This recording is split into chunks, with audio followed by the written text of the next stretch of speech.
actual honey, I'm going to take you right into the spot. Okay. So, Mutsa, thank you so much, my first international interview. Can we start with you telling us a bit about your business, Huchi Huchi? Okay, so the business is based in Zimbabwe, which is in southern Africa, and yeah, I just sell pure raw Zimbabwean honey. I also play around with infusions, so like if I want to, I've made like a chili honey before, there's some chili in there, things like that. I do it seasonally, and I work with like small honeybee farmers. I've heard Huchi means honey in Shona language. Yes. Please share why you chose that name for your business. You know, it's really silly, but I was going through a list of names and just kind of brainstorming names. And the first one I wrote was Huchi Huchi. I just really liked the way it sounded when you said it twice. It just sounded funny to me and like playful and light and yeah, playful and light. So that's kind of why I chose it. How long has your business been going for? It's been going for officially like 2 years and about 5 months. I started selling during March of lockdown. So That is so amazing. Oh, thank you. Who or what inspired you to start Huchi Huchi? Good question. There's a few things. One, I love honey. I just love it so much. Two, when I moved to Zimbabwe from London, I saw that it was really hard to kind of find real honey. A lot of it's kind of mixed with other sugars and stuff, and they're very good for you. And also I like pretty things, so I wanted to make something that was pretty and people would like to buy and was also good for you. So yeah. Can you share one of the obstacles you have come across whilst running Huchi Huchi and how you overcame it? Actually, it's a personal challenge.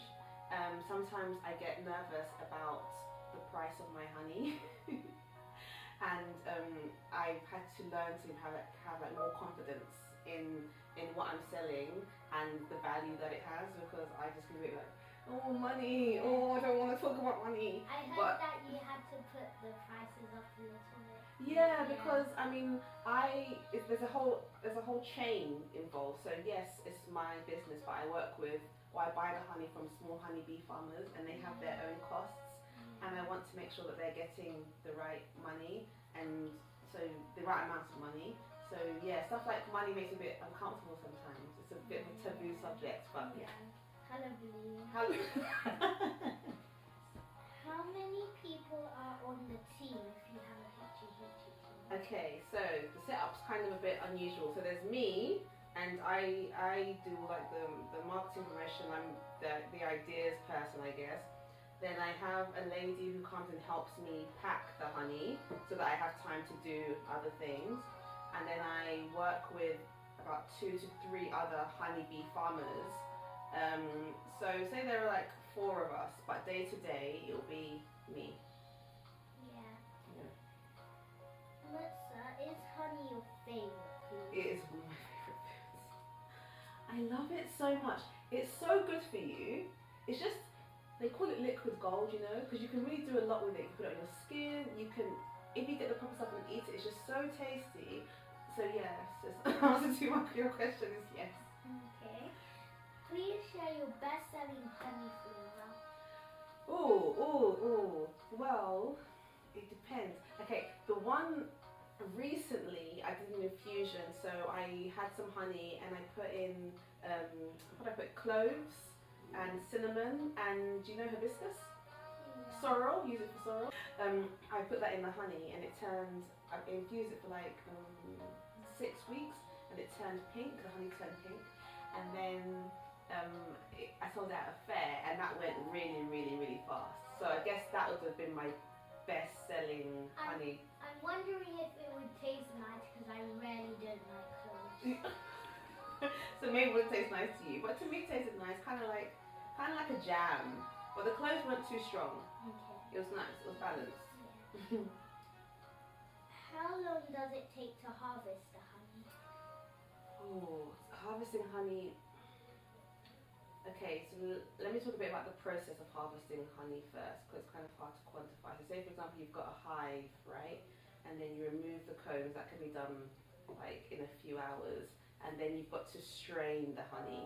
That can take time, especially if, for example, because we don't use any heat when we're straining the honey, so it can take a bit longer, especially if it's cold. So say about 6 to 12 hours, just depending on the temperature. Do they keep at it or take some breaks? So when you're straining it, it's kind of like when you, you know, if you have like a giant sieve and you get the honeycombs and you put them in there, and then you can press it down and strain it, or you can strain it using solar power, but that can kind of overheat the honey, so you don't want to do that. So, yeah. Don't take the risk. Don't take the risk. Describe a busy day at Huchi Huchi HQ. Oh, okay, busy day. So busy day would involve, I guess it would be packing day. Packing day would be quite busy. So I get the jars and then I have to sterilize the jars and then wait for them to dry and then pack all the jars and then label them and then distribute them. And in the months that can also be, for example, I'm also like messaging stockists to find out if they've run out of jars, organising deliveries, just like little bits and bobs, and kind of making sure I've got enough labels, making sure I've got enough jars, making sure I've ordered enough honey, because if one of those things is missing, I don't have a business. So just lots of different bits and pieces. Also, Instagramming takes up a lot of time. That keeps me busy. Are some packing days by yourself? Yeah, some of them are. Sometimes I have a lady, like I mentioned before, who will come and help me pack. But because honey can be quite messy, there's more training involved, because I want to be sure, for example, when the jar is packed, there's no honey on the outside. But also, I do actually enjoy labeling jars myself, so I might just put on a movie and just put on some labels and stuff like that. Yeah. I know you sell in Zimbabwe, but do you ship honey internationally? I don't yet, but do an exclusive. But I do have some jars to sell currently in the UK. So yeah, I'm working on shipping more internationally, but so far I'm trying to sell in the UK a little bit more. I'm so excited to see if I can get one. You will definitely get one. Mutsa, when did you start selling 3 kg tubs of Huchi goodness? Huchi goodness, I like that. I started selling that. So I started the company March 2020. I think in maybe within 3 months of that, I was selling big containers. So at the moment, I sell them mostly to restaurants, and my honey is used in an ice cream flavour in Zimbabwe, so I sell to them, and also some families really want like big tubs of honey. Let me guess, the ice cream is named after you, or Huchi flavour. It's a Greek yogurt and honey flavour, but on the tub it has powered by Huchi Huchi, which I like. It's kind of cute. That's H-Town gelato ice cream. Yeah. Please explain the importance of using locally sourced honeybee farmers. Oh, I love that question. Okay, the importance of it. Well, I don't know whether you know, but like bees are really responsible for pollinating a lot of our plants and giving us a lot of vegetables and fruits. And so you want to be sure that when you're harvesting your honey, you're not killing off the bees, you're also looking after the bees. And for example, when it comes to winter, you want to be sure that you're leaving enough honey for the bees to eat, because bees make honey for themselves. They eat honey, we just take it. So you don't want to deprive them of their food and kill them off, exactly, because one, that's not nice, but also we actually need bees to even live a full and healthy life anyway. So yeah. Where would you like Huchi Huchi to be in 5 years' time? Oh, 5 years' time. Okay. In 5 years' time, I would love to be selling in other countries, not only the UK. That's actually not my prime market, but other African countries. I love working with more honeybee farmers. I really also want to be able to harvest honey from like indigenous Zimbabwean plants, because at the moment, like with this honey I have here, eucalyptus, that tree is originally from Australia. It was taken to Zimbabwe, which is fine, but we also have our own trees that I think we plant a lot more of. Yeah, it'd be so cool to get honey from our own indigenous trees. When they brought it there, did they get it in the form of the seed or the actual plant growing? Do you know what? I really have no idea, because this happened.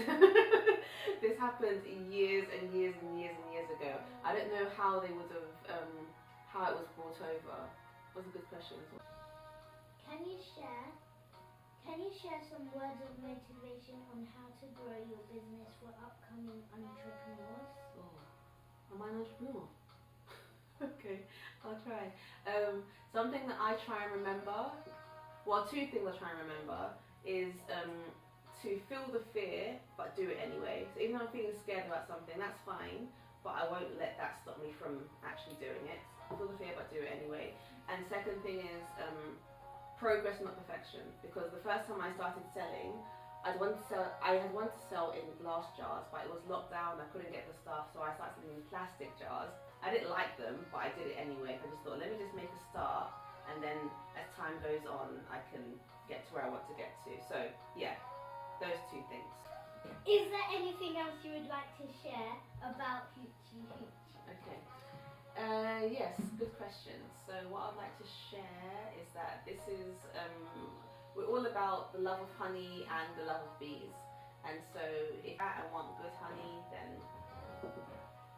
Thank you so much, Mutsa, for letting me interview you. You are my first most loved interviewee. Yay! Thank you very much, Business in a Flash fans.